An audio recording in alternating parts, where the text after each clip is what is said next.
Hi, everyone. Judge Andrew Napolitano here for Judging Freedom. Today is Thursday, January 23rd, 2025. Colonel Douglas Macgregor joins us now. Colonel Macgregor, thank you very much for accommodating my schedule. Thank you for your time with us. I have so many questions I want to ask you, but here's the one that's boring in on me, particularly in light of emails that you and I have privately been exchanging. Do we know if the Trump administration has terminated aid, has shut the spigot to Ukraine? No, he hasn't terminated the aid, but I think President Trump has directed that all military aid halt while there is a complete audit and investigation. This is to look into the complete disappearance of vast stores of equipment and money. So I think rather than trying to terminate it outright, he's simply stopped it. So that at this point, in all of the various storage areas left in Poland, Lithuania, Romania, up and down the borders, nothing is moving across the border into Ukraine for the time being. And that's not necessarily linked to the 90-day freeze of foreign aid. That could last much longer as they try to investigate this disaster. Colonel, how long can Ukraine last if U.S. armaments and munitions and cash, and you didn't mention cash, so don't let me put words in your mouth, have stopped flowing? Well, I don't know about the cash, and you're right. That's a big issue because that helps to sustain the graft and corruption that keeps the Ukrainian government operating, and for that matter, the Ukrainian army. Right. There's also some evidence, and I'm not sure where it came from. It was just reported to me, and I've asked some people to track it down, that Zelensky and Putin are supposedly prepared to talk to each other. Perhaps that, too, has something to do with pressure from President Trump on President Zelensky. I think what we're witnessing right now, frankly, is that President Trump, instead of making a frontal attack on the sacred cow of Ukrainian aid, is finding a way to make a flank attack, find a way to stop it, disrupt it, halt it in favor of audit and investigation without outright stopping it. That probably will avoid an immediate confrontation with the Hill. And he's fired all of the key people involved in Ukraine military aid in the Department of Defense, which is another good move. Now, where they're headed, what's going to be done with them, that's another matter. I have no idea. But I think he's creeping forward to the point that you and I have discussed in the past, which is step number one before you do anything else is to stop the aid. You want the killing to stop the aid. And I think he's doing it. Well, if the aid stopped, doesn't the military collapse? And when the military collapses, the Russians will have achieved, I would think, their goals. I think their goal is not yet achieved until you have completely neutralized Ukraine, denazified it, disarmed it. They've got a ways to go before that happens. But I don't think it's unreasonable to begin looking for high-end Mercedes, Porsches, and other automobiles of that nature moving at high speed from Kiev all the way to the Polish border and beyond, packed probably with as much cash as they can carry. Wow. There can be no amicable resolution of this without an utter rejection of NATO's presence on Ukrainian soil forever. That's right. You're spot on. I think President Trump understands that. He said that. It looks like Ukraine's going to be neutral. Gosh, who'd have thought? He's gotten that message. The bad news here, Judge, and I'm sure you're going to come to this, is that people keep handing him talking points from General Milley and Secretary Blinken with utterly false and misleading information in terms of numbers of casualties and so forth. Someone is feeding him a lot of nonsense about Russia as this stricken state that needs help, is economically wounded, whose military can't fight. It's all crap. He needs to start demanding the truth. That's why it's more important than ever to get somebody like Tulsi Gabbard into that DNI, because Tulsi, if nothing else, will demand the truth. I don't know what Ratcliffe will do, but I know that Tulsi absolutely will demand the truth. President Trump made the statement that the Russians have lost 1 million troops. I'm sure you're going to say that's absurd, and I have no idea where he got it from. And then he insulted President Putin, saying Putin's ruining Russia, also contrary to the truth. Then he said if President Putin doesn't sit down and negotiate meaningfully with President Zelensky, he's going to ratchet up the American sanctions on Russia, which brought laughter in the Kremlin, because the only thing they sell us now is something we need, which is uranium for power plants. I don't know if he knows what he's talking about. Well, see, this is the problem. I think President Trump tends to still see the world the way it was when he left office, Judge, and it's not the same world. The amount of damage and destruction wrought by the Biden administration over the last 4 years, not just in Eastern Europe and Ukraine and with Russia, also in the Middle East, is beyond evaluation at this point. We can only begin to guess, but we do know the numbers that he was using are wrong. And I think Scott Ritter spoke yesterday. Someone handed me a transcript of his statements. His numbers pretty much track with what I have been told. He says 700,000 Ukrainian soldiers are dead. That's certainly reasonable. I knew that at least 600 to 650,000 were dead. But given the horrific losses of the last several weeks and months, while the Ukrainian army was retreating and collapsing, they had another mass surrender today, thank God. So at least those people will stay alive and not be killed. It's quite reasonable. On the Russian side, I've always felt about 90 to 100,000 is correct. And the Ministry of Defense. Ritter agrees with you. Ritter agrees with you on that number, Colonel. Yeah. And now then when it comes to wounded, that's very tough. But if we stay with the 1 to 7, in other words, that for every one Russian or Russian soldier or affiliated soldier killed, 7 Ukrainians have died, then you end up with about 300,000 to 400,000 wounded on the Russian side, with the exception that the Russians have done an excellent job of saving people's lives on the battlefield, and Ukraine has not done that. So we assume that perhaps 60 to 70% of the Russians who have been wounded have been returned to duty. We have evidence for that. The tragedy in Ukraine is we don't have any idea how many wounded there are. I don't know if you remember, but I think this was a year and a half ago. I had received a phone call from someone standing in a hospital in Ukraine, and my friend who was in Europe, in other words, Eastern Europe, but not in Ukraine, put his phone up against it so that I could hear what he was saying. And he told me that the hospital was full of severely wounded and dead people lying in the hallways and everything else. And then told me that in order to be evacuated, increasingly, you had to pay the ambulance driver to take you to a hospital. Yeah, I do remember you telling me that. I think this tragedy is now coming to fore. What President Trump must demand, he must demand the truth. He must stop believing what people have been saying. It's false. And he's got to do that before he presses forward with any arrangement that might be made with Russia, because otherwise he looks ridiculous. The Russians certainly know the truth, and so do the Ukrainians. And for that matter, people in Europe are beginning to figure it out. Here he is 2 days ago, more dead than you could know. Cut number 13. President Zelensky would like to have peace. He's told me that very strongly. He'd like to have peace, but it takes 2 to tango. We'll see what happens. When will you meet with President Putin? Anytime they want, I'll meet. I'd like to see that end. Millions of people are being killed, and they're being killed. It's a vicious situation, and they're now largely soldiers. A lot of people have been killed in the cities. They look like demolition sites. The thing with Ukraine is that many more people died than you're reporting. You're not reporting the real numbers, and I'm not blaming you for that. I'm blaming maybe our government for not wanting to release those numbers. Many more people died than what you know about.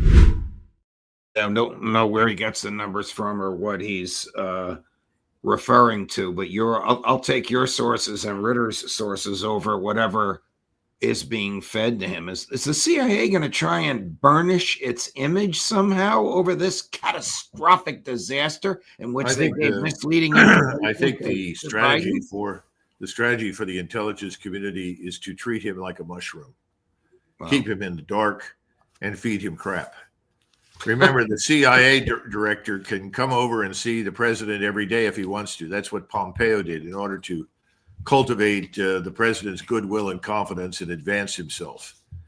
Radcliffe could certainly do that too. But now you've got, hopefully, Tulsi Gabbard, and she can be the truth teller that he so desperately needs. And he really does. He needs people to tell him the truth about everything.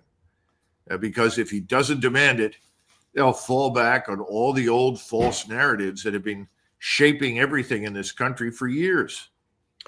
Let me go move on to Israel. Do you believe that this is a real ceasefire that will be honored by the Israelis, or do you think it's an inauguration week pause?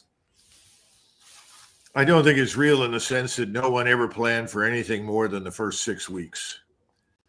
Now, we have to step back again and reevaluate the Israeli Defense Force. How fit are they? How ready to continue the battle are they? What's the status on the home front? What do people inside Israel want? Now, I'm like everybody else. I'm prisoner when it comes to this sort of thing to whatever comes to the mainstream press. Although I do get snippets from Israeli television that are provided to me and some insights by friends in Europe. But it looks like the Israeli Defense Force is in terrible shape. I'm talking about the ground force. The second thing is that the Israelis have begun to figure out that the advance of Turkish military power and influence through HTS all the way to the Golan Heights is not a victory. It's a disaster. And that disaster reaches into Jordan and Egypt. And I think some of the senior military leaders are saying, look, we're already overreaching. We're overreaching on a scale that we never have before. We've taken more losses than we ever have. The population is no longer rock solid behind us. We've got to rethink what we're doing. I'm sure that's the case. But I'm sure that Mr. Netanyahu also is concerned about President Trump, because President Trump is someone who is going to look for an opportunity to negotiate some sort of settlement with Iran. I mean, I know him. This is not a warmonger by nature. He may make threatening statements publicly, but in truth, the last thing he wants is a full-blown war. And if we get another negotiated settlement of some kind with Iran, for Netanyahu and his confederates, that would be catastrophic. Do you view the ceasefire as a defeat for Netanyahu? Stated differently, can you opine as to how stable or unstable his government is? I have friends over there, but they stopped talking to me when I did not unconditionally support what they're doing. Right. So I can't really say with absolute certainty, but I suspect that things are not good. I think Mr. Netanyahu knows it. The issue for the Israelis from the very beginning of this tragedy, and I say tragedy because I think eventually it will come out, that 7 October was allowed to happen, that 7 October was not a surprise. There's plenty of evidence on the street right now. And if that comes out, I think Mr. Netanyahu and his friends are going to be in very serious trouble at home. Well, they're going to go to jail. Used as an excuse to sort of practice arson across the region. Here's somebody who has President Trump's ear, according to his own opinion. This will rattle your stomach a little bit, so my apologies. Won't even tell you who it is, but you'll see in a second. Cut number 4, Chris. This war will never end with Hamas in charge of Gaza, right? Politically or militarily. Their days are numbered. And the next question for the world is, what do we do about the Iran nuclear program? That's where we're going to move to next. There's diplomacy. There's a 1 in a trillion chance you'll degrade the Iranian nuclear program through diplomacy, there's a 90% chance you'll degrade it through military action by Israel, supported by the United States. So the next topic I will be engaging in with President Trump is to take this moment in time to decimate the Iran nuclear program because they're so exposed. What does that mean? Help Israel deliver a knockout blow. What does that mean? You're going to urge him to have Israel bomb Iran's facilities that are underground and would require U.S. military support to actually be effective? I'm going to urge the decimation of the Iranian nuclear program. I don't think diplomacy works. This is a religious Nazi regime. They want to destroy the Jewish state. They want to purify Islam and drive us out of the Mideast. It would be like negotiating with Hitler. I am hoping there will be an effort by Israel to decimate the Iran nuclear program supported by the United States. And if we don't do that, it will be a historical mistake. Hope he tells Senator Graham to go take a hike. Well, it looks like the news anchor knocked him off his talking points, don't you think? Yeah, she asked a very profound question. You probably agree with the premise of her question. The Israelis cannot do this on their own. It would require American involvement. And the Israelis will freely admit that in private. I know that to be the case. They've got to have us with them if they're going to go after the Iranians. And that's my point. They should be concerned because I know President Trump, he's not interested in a major war. He's not stupid. He understands that war has destroyed every president who embarked on it.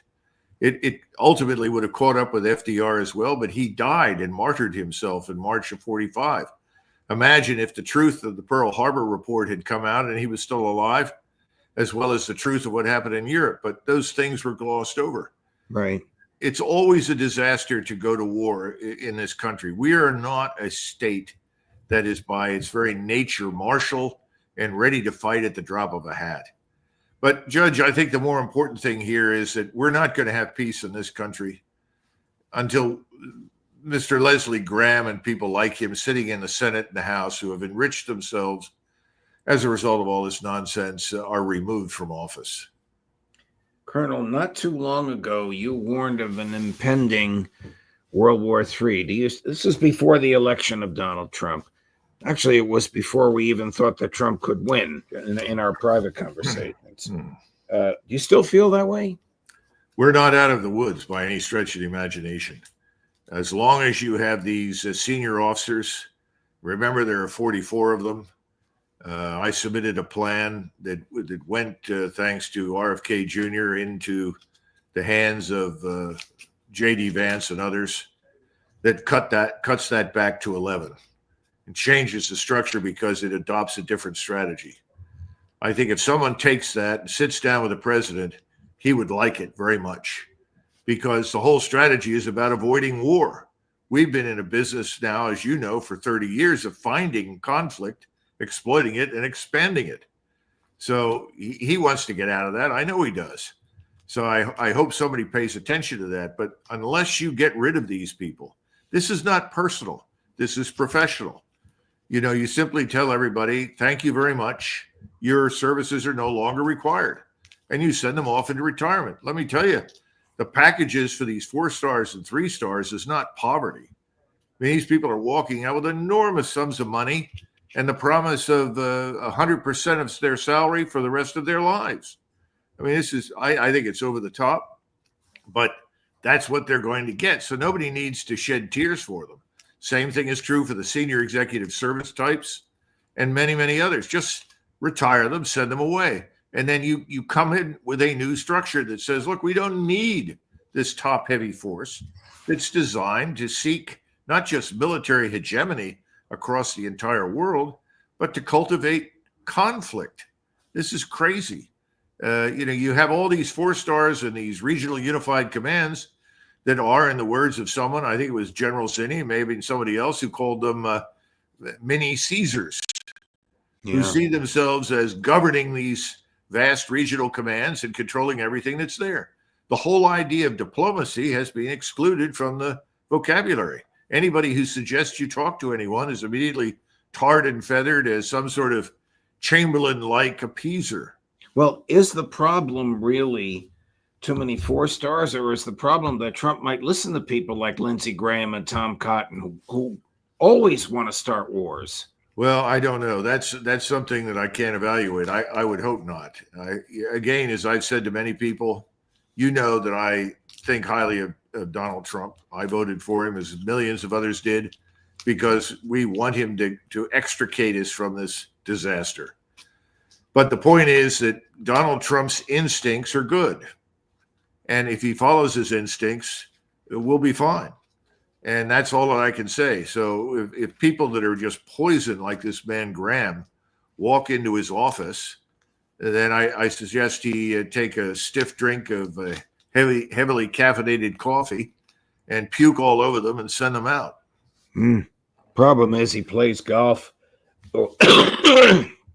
excuse me, with Senator Graham on a regular basis. And I guess that's where these conversations take place. Colonel, thank you very much for your time. I know you and I have been emailing all week. I think we've touched on everything you wanted to address, and I know you've answered everything that I have put to you. I know it's a very busy week for you as it is here, but I very much appreciate your time. Well, there's just one last thing, if I may, just for a couple of minutes. Of course. One of the things that the president is doing, the president is doing a number of good things. And if you read his executive orders, he's on the right track. He's doing the right kinds of things. I would urge him to do two things, though. One is to be more bold. 10,000 or 1,500 troops, 15,000 is not enough for the border. He needs to put that mission squarely in the hands of the United States Army. They need to take that thing over. They need to be responsible for it.